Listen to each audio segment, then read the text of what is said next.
এখনো আন্দোলন চালিয়ে যাচ্ছেন জুনিয়র চিকিৎসকরা। কর্মবিরতিতে অনড় রয়েছেন তারা। গতকাল জিবি মিটিং রয়েছে, আজও একাধিক বৈঠক রয়েছেন। তারা বলছেন যতদিন না তারা বিচার পাচ্ছেন, দোষীদের দৃষ্টান্তমূলক শাস্তির দাবি করছেন, তারা কর্মবিরতি চালিয়ে যাবেন। গতকালই বিচার চেয়ে কর্মবিরতি চালাচ্ছেন এবং গতকালের বৈঠকের পরও তারা এই কথা স্পষ্ট করে দিয়েছেন। এদিকে আরজিকর মেডিকেল কলেজে আজ কাজে যোগ দিয়েছেন গতকালই নতুন অধ্যক্ষ মানস কুমার বন্দ্যোপাধ্যায়। কাজে যোগ দিয়েছেন নতুন উপাধ্যক্ষ সপ্তর্ষি চট্টোপাধ্যায়। পরিস্থিতি পর্যালোচনা এবং সমাধান সূত্র খুঁজতে আজ হাসপাতালে কলেজ কাউন্সিলরের বৈঠকে সমস্ত বিভাগীয় প্রধানদেরও ডাকা হয়েছে। বৈঠকে উপস্থিত থাকতে পারেন ডাক্তারি পড়ুয়াদের প্রতিনিধিরাও। পরিস্থিতি পর্যালোচনা এবং সমাধান সূত্র খুঁজতে আজ হাসপাতালে কলেজ কাউন্সিল তাদের বৈঠক রয়েছে এবং সেই বৈঠকে বিভাগীয় প্রধানদের ডাকা হয়েছে।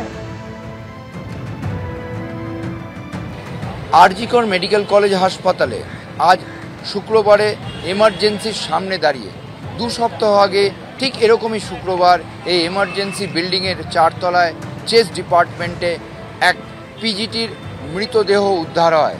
দেখা যায় তাকে ধর্ষণ করে খুন করা হয়েছে এবং তারপরেই উত্তাল হয়ে ওঠে সারা রাজ্য এবং সারা দেশ। এখনও আরজিকরে পরিষেবা স্বাভাবিক হয়নি। নতুন অধ্যক্ষ দায়িত্ব নিয়েছেন, এরপরে নতুন উপাধ্যক্ষও দায়িত্ব নিয়েছেন।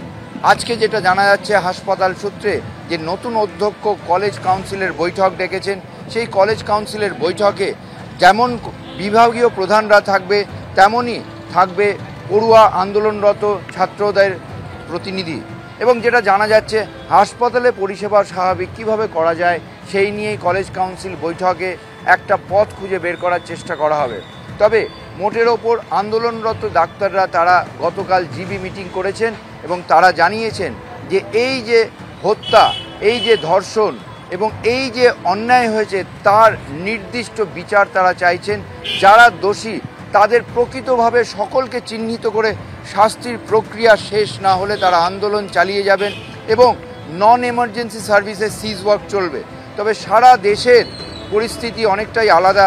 বেশ কিছু জায়গায় মহামান্য প্রধান বিচারপতি সুপ্রিম কোর্টের তার আবেদনের ভিত্তিতেই অনেকেই সিজ ওয়ার্ক প্রত্যাহার করেছে। তবে পশ্চিমবঙ্গে অধিকাংশ মেডিকেল কলেজেই সিজ ওয়ার্ক চলবে বলে আন্দোলনরত পড়ুয়ারা জানিয়েছেন। অন্যদিকে কল্যাণী এইমসে যারা জুনিয়র ডাক্তার তারা গতকাল সুপ্রিম কোর্টের মহামান্য প্রধান বিচারপতির আবেদন শুনে তাদের পেন ডাউন যে কর্মসূচি সেটা প্রত্যাহার করেছে।